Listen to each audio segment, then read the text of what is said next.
Hi. I'm eating birthday cake. I'm drinking. I almost choked and died on the birthday cake. Cheers. Marisa's here. We're saying hi to her. We're going to come back to her, but I'm going to go talk to you about a couple of things first. We're going to talk about conference details, some economic reality stuff. I'm doing the Justy and seeing if I got something in my teeth. After I did an interview with Justy Nickel yesterday, she realized that she had something in her teeth. If I had known, I would have. I love you, Justy. I would have told you, but I watched the entire interview and I didn't see it. So I didn't notice it either. But when you see these things in yourself. So I'm going to come back to you, Marisa. First, I'm going to tell a couple stories, and then we've got a special guest later because it's her birthday, which is why I'm eating birthday cake. Okay, I'll be right back. All right, kids. Let me say hi. So we are going to, I'm going to just share a couple of details. I wanted to tell you just a little bit about the conference information because there were some questions about it. So the conference stuff will go live tomorrow, right? It will actually show up in the morning. So you'll get an email if you've signed up. You'll get an email that I just realized I'm using the built-in microphone instead of my fancy microphone. So that's my fault. So you'll get details in your email before the event starts, and it will tell you what's available, what videos are available. So let me switch to my better microphone. Sorry about that. So you'll get that in the morning. Watch out for that. There's no complicated login. There's nothing to keep track of. You'll just get web page information. It'll be set up and sent to you. We're doing it in 2 days. So no timing stuff to worry about. You watch that stuff whenever the heck you want to.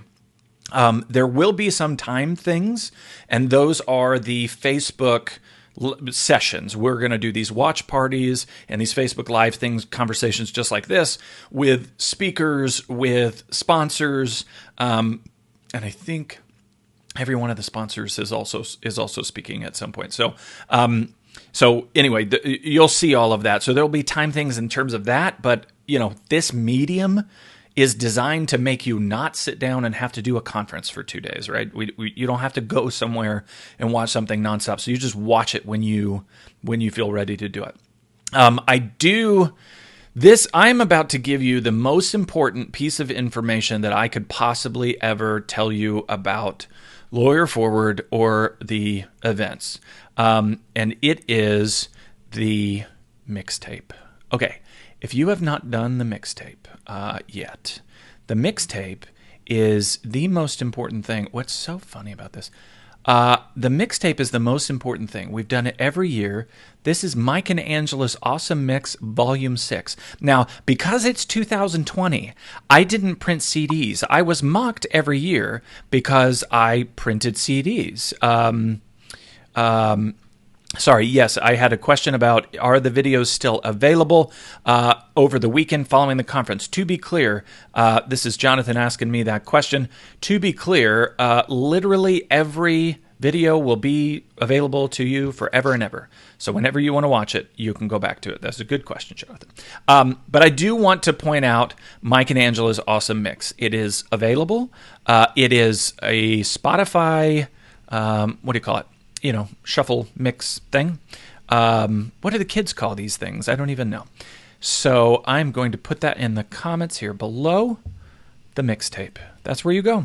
You go to that webpage right there. It will link you to the Spotify mix, and you'll be able to listen to the mixtape. So don't worry about conference stuff. If you have registered, you'll get an email before you wake up in the morning. If you don't see that before you wake up, let me know.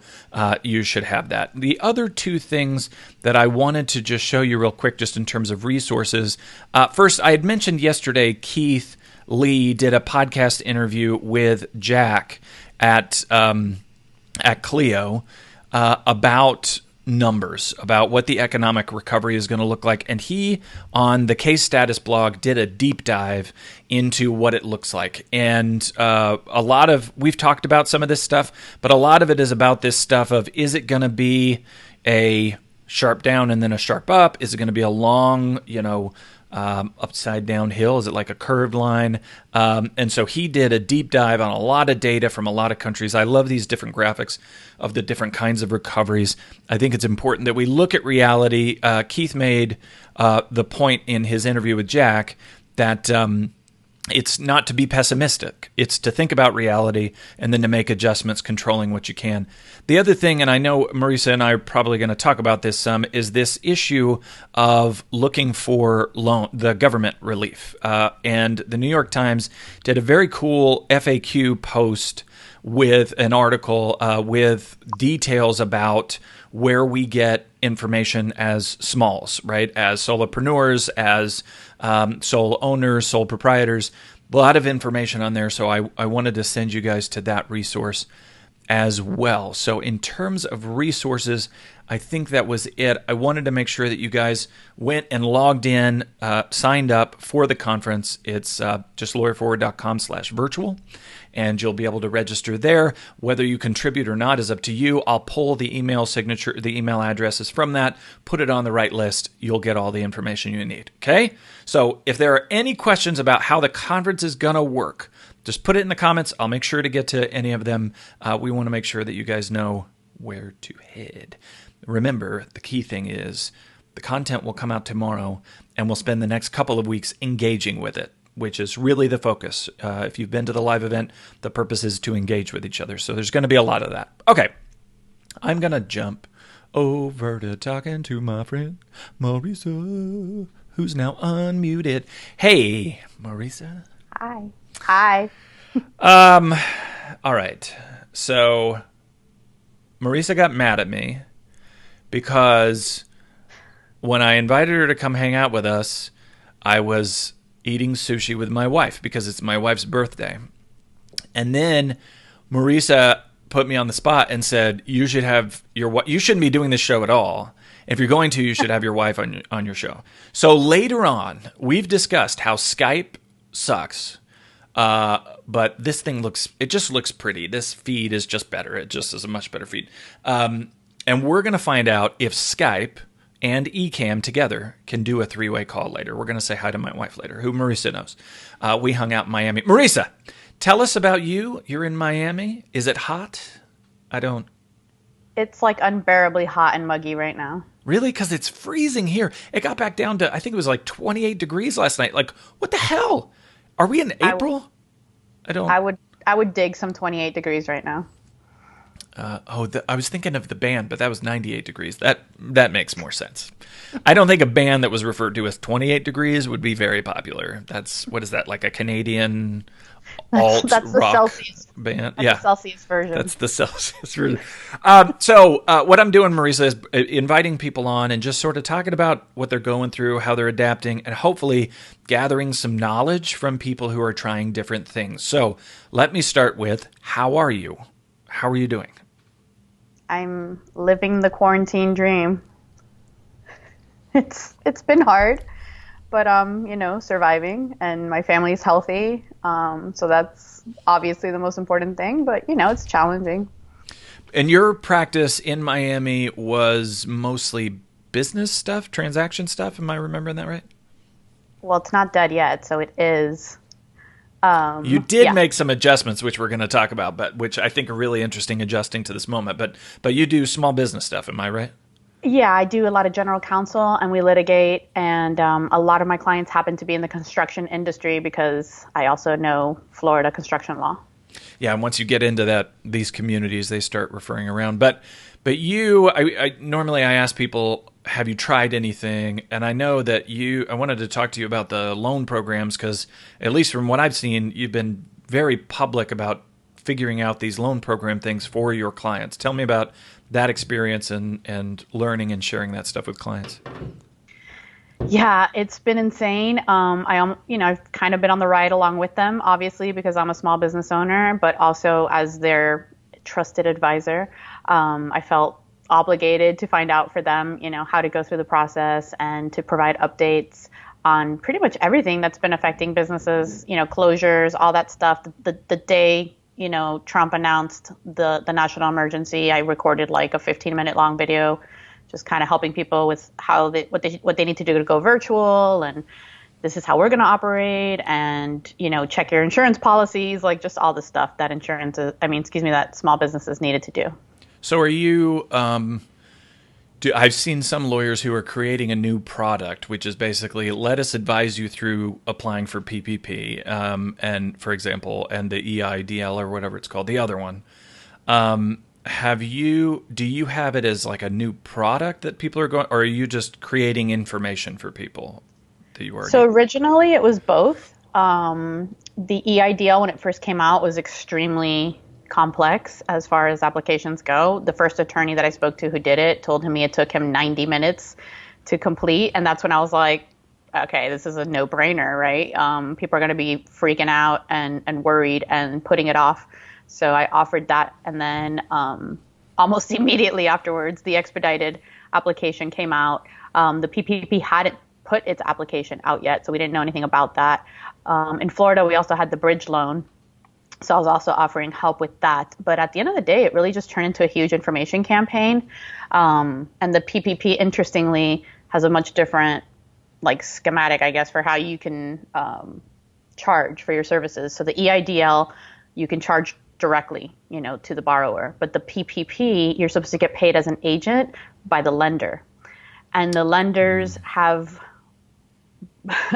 most of them by a lot, have basically just said, we're not doing that. So just selfishly, the EIDL, I went and looked at the long process, and I spent about 20 minutes on it. I was like, oh, I hate you. And I shut it down and cursed and broke things. Right. And then they came out with the expedited one, and I actually finished that one because expedited is a word that makes me happy. And then I didn't hear anything, didn't get a confirmation email or anything like that. And then a few days ago, I got an SBA, here's what's going on, we hate you too. I don't know that I'm ever going to get anything from any of this stuff. I'm just like, whatever, if money shows up, great. But were we not supposed to do the expedited one? I don't know what I did wrong No, I don't think you did anything wrong. I think this has been a huge cluster, and and everyone will tell you that from top to bottom, that it's just been a complete disaster. Right. I know very few people who have received anything from the EIDL, and it's also a lot less than what people were anticipating. So originally they said $10,000, right, advance, which is a grant, which we didn't know how it was going to turn into a grant, but it was this magical grant. And then you were supposed to get it within 72 hours of submitting your application. So I think a lot of people banked on that, no pun intended. Yeah, and their email, they said it's going to be $1,000 per employee. Correct. But I've seen some people have gotten it, right? Yeah. Very few, like a tiny number. And I couldn't figure out if they had done the expedited or the other one. And the email from the SBA was so vague. The PPP stuff is a total other issue. I have a big bank. I've complained about them vociferously. It is Bank of America. And I imagine that they are inundated because they're big, and so they have a lot of customers. Mm-hmm. Guess what? That also means they have a lot of staff. So I'm about tired of we're so big, we have a lot of applications. Yeah, no doubt you have a lot of applications, and you also have a lot of money because you have a lot of customers, and stop griping. Why does the community bank nearby, why are they able to move faster than any of these big banks? It's just driving me nuts. So at this point, I've heard nothing from Bank of America. I haven't even gotten an email. I got a thing that said, thank you for applying. Like I got a confirmation screen, but I never got a thank you thank you for applying email, a confirmation email. I never got, anything from, I've seen some, it sounds like, and correct me if I'm wrong from what you're saying, the people who bank with small banks are getting money. The big banks just seem to be really bogged down.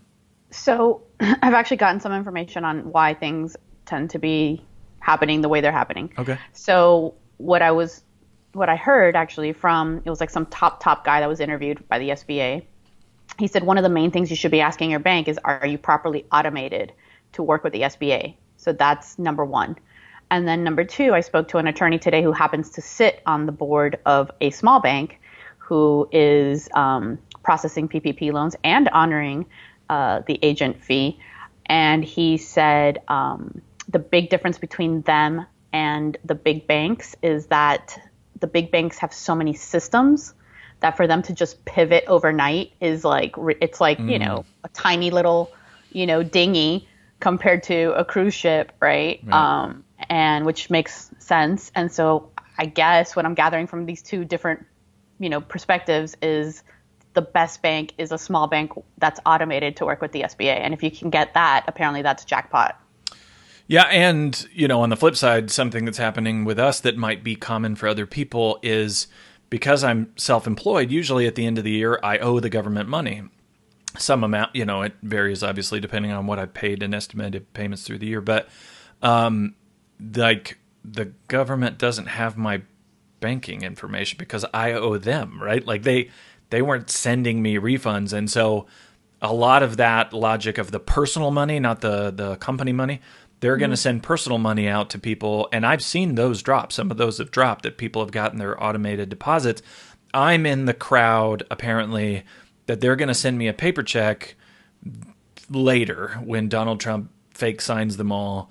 Then When he gets his name on them. Then I'm going to get my check later. So, I wish I could just ask them to not have a signature. I'm okay with his name not being on it and just send me the money. I don't want to be barbarian here, but just send me the damn money. Yeah. So I'm in that crowd. So really, I know you guys are saying preach, but the sole prop right now, the sole owner is not doing. It's really hard for us to get the PPP stuff. It's hard for us to get the EIDL stuff. It's hard for us to get the personal stuff. So I'm just out there working, right? We'll see what the heck happens. I'm not banking on anything at this point. Yeah, and that's kind of been my message to business owners at this point is I think if you're relying on this and you think it's going to be forgiven, I think that's a mistaken business plan. Not mistaken, but a flawed business plan because we don't know, right? We don't know if this money's coming. We don't know when it's coming. We don't know how it's coming. We don't know if and how it's going to be forgiven. There's so many. They just put out new interim rules again yesterday. And as long as they're using the word interim, you know what that means. And so what I'm telling people is consider it a loan. Right. That you may get. Right. And if it's forgiven, fabulous. And if not, then you got a really low interest rate loan. But I would definitely not advise any business owner at this point to put all their eggs in the SBA basket by any stretch of the imagination. Well, and I saw Mitch, what's his face, yesterday was saying already they're going to have to put more money into this program for it to be able to reach everybody they intended for it to reach. They're already talking about more money going into it. And yes. You see all these stupid internet rumors where people are like, they're going to run out of money next week. And of course they've been saying that. Right. From the beginning, but the fact that the Senate is already looking at requesting more money tells me that money is at least getting named. I think, to get back to Keith's article about, where the economy is going and some of these things we've been talking about with the stricture and then the easing and the stricture and the easing, which is this is likely to be a long-term recovery. And if you're making plans if you're going to run out of cash in 3 weeks, right? Which is the state for most of us, most small firms. I mean, that's just the way it is. Then I personally don't think I would be planning on this money solving that problem. No, right? I wouldn't either. Yeah, I'd be planning. I don't even know if that's worst case scenarios. Worst case scenarios, obviously, zombies show up. I don't know how worst case you have to get, but at minimum, I would make a plan for money takes 6 months. Found money takes 6 months to get to you.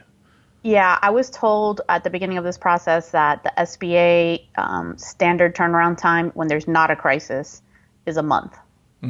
So, that should put things in perspective for people. Obviously, there's a lot more resources being thrown at the SBA at this point. So, Maybe. But again, I don't know. Are they staffing? I don't know what they've done in terms of getting more people. I mean, God, I hope so, Yeah, right? But right. I got the exact same email you got from the EIDL, which actually just made me more confused.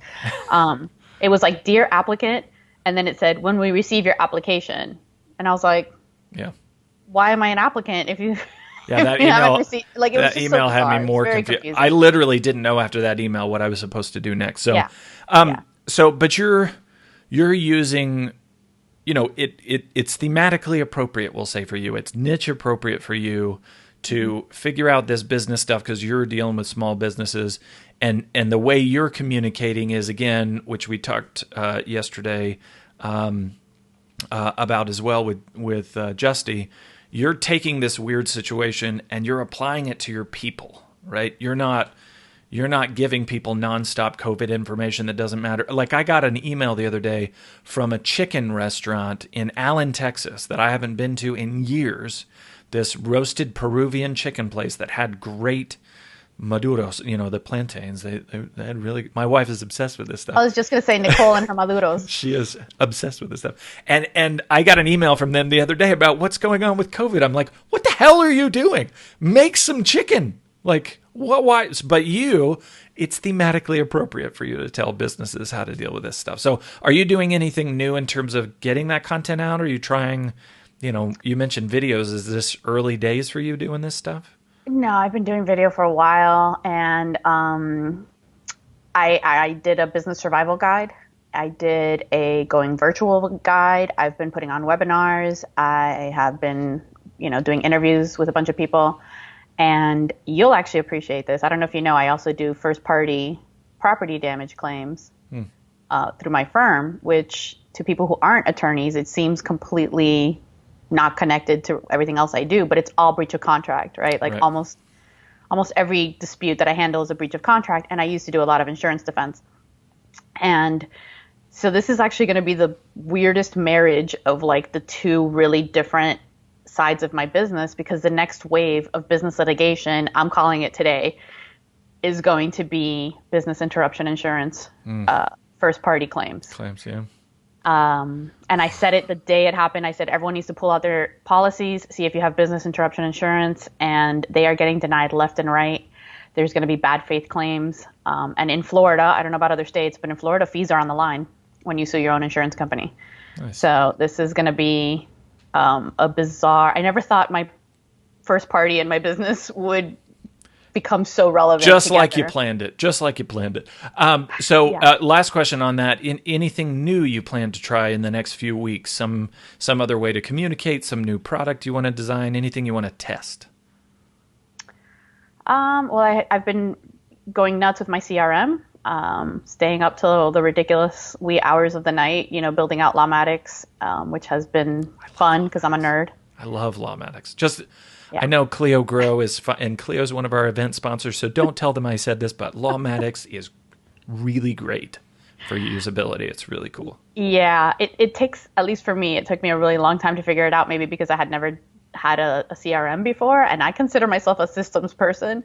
I think I tried to do too many things at once, but once I got the hang of it, I'm like geeking out big time with it. So it's very usable. Well, cool. Okay, so thank you. We're going to watch you with rapt attention. Please do. To see what else is happening, especially because we all want money, and you seem to know stuff about getting money. But now we're going to try something crazy. So bring on Nicole. Yeah. Marisa and we hung out in Miami when we were down there. God, this seems like so long ago, but it was like a few weeks ago. A lifetime ago. Yeah, seriously. We were just down there, and why is this not showing up? And then we were there with our spouses because I take Nicole everywhere I go. So today is Nicole's birthday. What in the hell just happened? So we're trying to use Skype to have a phone call. You want me to try to bring? No, I'm doing it right now. I'm doing it right. We're going to see if I can bring Nicole in, not just on Skype, but also on this crazy webinar or this thing. It says unavailable. She's like talking on her phone. Oh my gosh, that's funny. Okay, my wife just rejected us. It's her birthday. She's like, screw you guys. She didn't want to come on the call with us. Which is funny. We just tried to say hi, is all we were doing, and she just totally backed out on us. You know what I bet it is? I bet there's like a kid bodily function disaster going on upstairs, and now she's not going to pick up. Well, I have something funny to tell you that just occurred to me. Please. We have hung out in 3 different states. in the last year. It's kind of weird. Missouri, I don't know if Florida, there's and where? Florida, St. Louis, and Minneapolis. Oh, yeah. I forgot about Minneapolis. Not that those are states, but you get what I'm saying. Since my wife's not here, I'm eating her cake. She could have shown Isn't that up. weird? In the last year, I don't think I've ever hung out. I'm trying to think if I've ever hung out with someone in a year in 3 different states. I feel like you're the winner here. You know what I mean? I feel like I'm on the show, so I must be. I feel like you really got it. All right, guys. Well, thank you, Marisa, for hanging out with us. Thank you for Nicole for ignoring us when I just tried to say happy birthday. And thank you for the cake. Thank you, guys, for signing up for the Lawyer Forward Conference. If you have not done it yet, go to lawyerforward.com. I'm looking for chocolate. Go to the lawyerforward.com/virtual site. Make sure you look at the comments below to get the freaking mixtape. It's a different one. Side note. Usually when people are listening to the mixtape, it's on a CD and they put it in their car, and the only time you listen to it is in the car because that's the only place anybody has a CD player, and they're listening to it on their way home from the conference. And so we put some jam music in there. This time, it was like, how do people use Spotify? It's more mellow. It's more like in the background because they're doing something else, and maybe they're driving, but it's much more usable. So this one's a little different, and I would like to know how you guys feel about the tone. There are very many songs on this that I like a lot. Anyway, listen, this is really what I'm here for. All the rest of the stuff is just a distraction from the mixtape. But for you, I know you want more content, so you'll get it tomorrow. We'll have an email in the morning to you. You'll be able to log in and pay attention to the Lawyer Forward Facebook group where we will get back together and talk about it. Marisa, thank you. We'll talk to you later. You guys have a good night. Thanks for having me. Thank you, dear. Good night.